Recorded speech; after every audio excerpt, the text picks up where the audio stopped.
So here we go. So this is the plan for today. I'm going to talk about future computing. What is it? Why should we all be excited about it? Lots of presentations this morning. And of course, Dr. John Pay is going to head up a kick-butt future computing panel. So lots to cover today. And show of hands, how many of you put your business card in the raffle bowl? Okay. How many did not? Okay, well you should. As long as you're not the person who's giving away the prizes. Special thanks to Intel, AMD, and Electronic Arts for donating prizes. So if you haven't put your card in the bowl, please do so, because at the end of the sessions we'll be having a raffle for graphics cards, Intel NUCs, and some games from Electronic Arts. So really amazing prizes. So I'd like to give a round of applause to Intel. They're our event sponsor. If it wasn't for Intel, we wouldn't be here today. Let's please give them all a round of applause.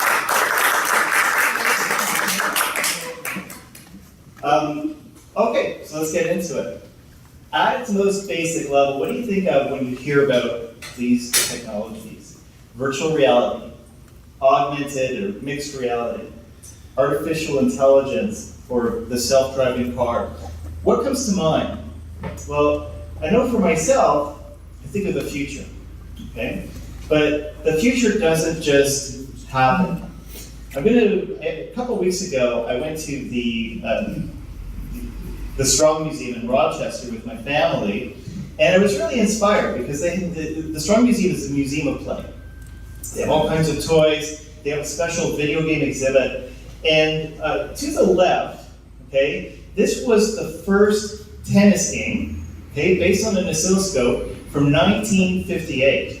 1958, so that's an oscilloscope plus a whole lot of electronics. Obviously, it wasn't destined to be a hit in your living room, but that's very much how our industry got started. And to the right are a whole series of video game systems, console systems, from the late 70s through the early 80s. But here's the thing, just a little trivia for you. How much show of hands, how many of you are familiar with the game Frogger? Because you'd be surprised if some people still are, okay? So, time's going by. I'm interested to hear you throw out a number. How much did Frogger cost to produce? How much did it cost to get out into market? Okay, throw out a number, what you think it cost. $50,000. How much? $50,000. 50,000 going once. Throw out another number. 20. Take a wild guess. 20,000. All right. Well, here's $1, Bob. Nice. This intrigued me. Okay, this intrigued me. Now this is in 2018 dollars. Okay, so 1982. It was actually it's $12.9 million in 2018 dollars. So that was $5 million in 1982. That's $12.9 million today. Now, curious, by a show of hands, how many of you think that's a big number for Frogger? Okay, yeah. Well, actually, that was just for the marketing. Okay. Now, how many of you think that's a gargantuan number? Does that sound like a big number? Yeah. That was just for the marketing for the Atari 2600. Okay. So innovation, believe it or not, it needs a lot more than just money. Okay, that's just one piece of the pie. So let's talk about future computing. So future computing, it is, by the way, just to warn you, that you'll never find so many cat memes per square inch than in one of my presentations. So just to give you a heads up. Okay, so future computing, it isn't a thing or a product, it's a practice. Okay, so what is future computing? Future computing is the practice of turning technological dreams into reality with computers and computer media. So we're all practitioners of future computing. So if you're in the computer business or in the PC business, it's not enough to just come out with a computer. Next year's computer has to be faster, and if it's not faster, it has to be more inexpensive. Same thing in the smartphone business. We can't just release a smartphone and sit on our laurels. Next year, the smartphone has to be faster. It has to have better battery life, maybe more resolution, more features. Cloud computing, great performance, okay? Next year's cloud computing, either it has to be faster, or you have to be able to do the same thing using less space, less heat. Video game market, okay? You put out a fantastic game, sequel has to be more innovative ways of playing the game, using later technologies. Nothing stands still. Hollywood, okay? Yes, I mean, year to year, the special effects may look very similar from one film to the next, but you have to come up with ways of doing the same special effects for less money, less processing time, or throwing more in there with what you can do. Immersive technology, I mean, I think we all know this, nothing stands still in immersive tech. Higher resolution, comfort, portability, nothing stands still. We're all practitioners of future computing. And it's our job to build what's next. Okay, I'll say that again. It's our job to build what's next. So what's next? Okay, that's the big question. Well, I've got news for you. There's always something next. 3D movies, smartphones, artificial intelligence, immersive technology, self-driving car. There's always something next. But the key is the fundamentals are very much the same. And the fundamentals and the pillars of future computing include processing power and peripherals, immersive technology, and innovative content and applications. And each must have standalone success. So when we're talking about processing power and peripherals, I mean that there have to be enough PCs, enough smartphones, enough cloud computing, and they're performing well, and they're accessible, and they're well distributed. Immersive technology, it's got to be comfortable, it's got to be something people want, something people can use. Innovative content and applications. I'm sorry, if you have the best computer and you've got the best immersive technology, unless you've got great content to support it, it's paperweights. So everything is very much interrelated, but they must have standalone success in their own right. But the thing is, a joint success is a beautiful thing. So let me give you a working example. Now, this circle could have started anywhere, but let's start with big ideas. Innovative content and applications. You got big ideas, things you want to do. Well, that's a justification for building better immersive technology. You got great immersive technology, well, that's a driver for selling more computers, more processing power. You got more processing power, well, suddenly you've enabled innovative content and applications. You could start anywhere on this circle. You could start with computer horsepower. Okay, you've got wonderful cloud computers, you've got all this processing that you never had access to before. Suddenly the developers have new tools to work with. And again, it goes down to immersive technology as well, that they have tools to work with, to build on. So it's all interrelated. And of course, the most important piece of the puzzle is the customer right in the center. Now this is a future computing chain. As we learn more about future computing, this could change, okay? But at the top, we have our processing power, so PC, mobile, console, cloud computing, goes into artificial intelligence, and then we divide into specialization, so augmented reality, virtual reality, future technologies, things we just don't know about yet, but will one day exist. Then they've got individual or specialized development tools, following content and applications, and this ties into the most important part of the puzzle, the clients and the customers.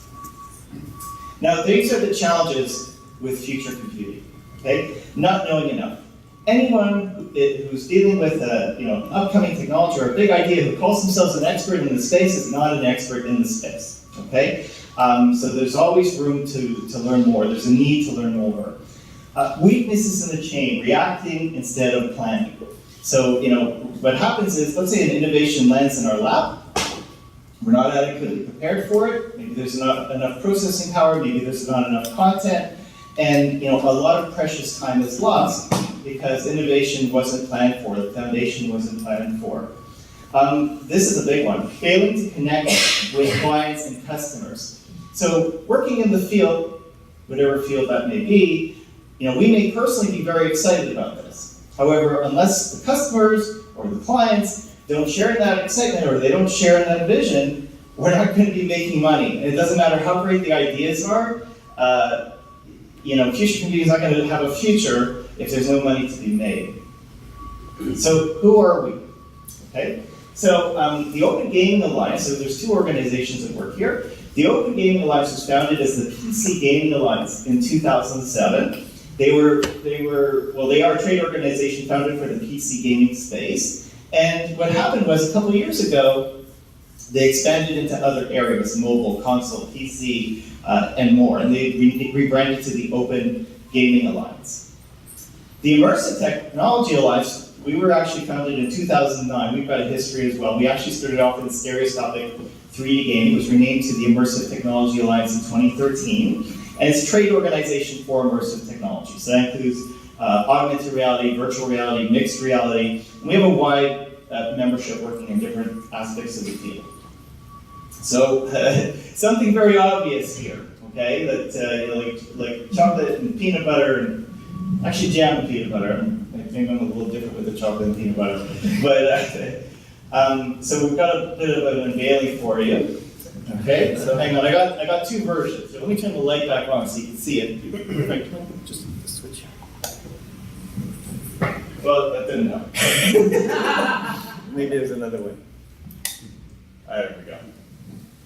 All right, close your eyes.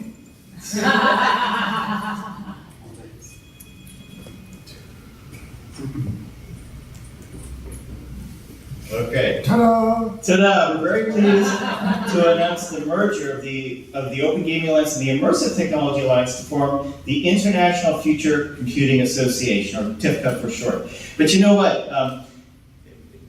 Grab your pictures, but you know, this is the analog version. Won't we turn that light off again? There we go. Intel, the special effects wizard here. This is the digital version. You like? Okay, I liked it too. Okay, good. It didn't even need any caps. It just stood on its own. So the TIFCA's mission is to lay down the groundwork and enhance the viability of building what's next. So how do we do it? Well, this is our key methodology. We have focused divisions with their own purpose and mission. We have to carefully pick our battles, all right? We can't be everything to everyone, so we have to be very selective in what we do. And we also have to acknowledge that we have a strong membership with this merger, but there are players that are outside the organization as well, and we need initiatives that address needs outside the organization as well as our own individual memberships. And there are ways to do that. So these are the key groups. So first off, the Computing Technologist Group. This is a computing technology platform focus. So this includes PC, cloud, mobile, and console. This is all about growing the horsepower and peripheral ecosystem. And again, this is very much the basis of future computing. Without that processing power, there's only so far that the market could go, and it needs to be well distributed, and it needs to continually grow. Next up is the Immersive Technology Alliance. So this is, of course, Immersive Tech focused, 3D, augmented reality, virtual reality, mixed reality, very much focused on viability in both the consumer as well as the business markets, or enterprise markets, viability driven.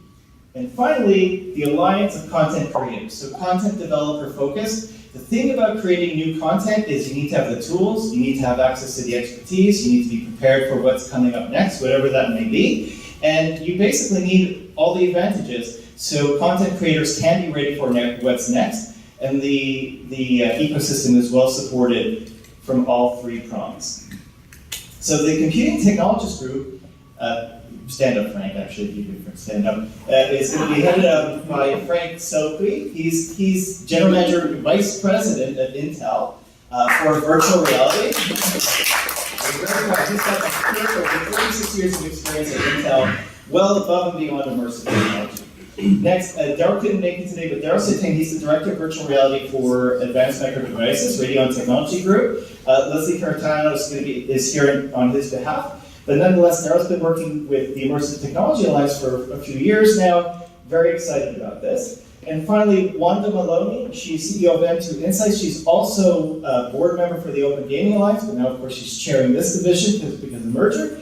Wanda, please stand up.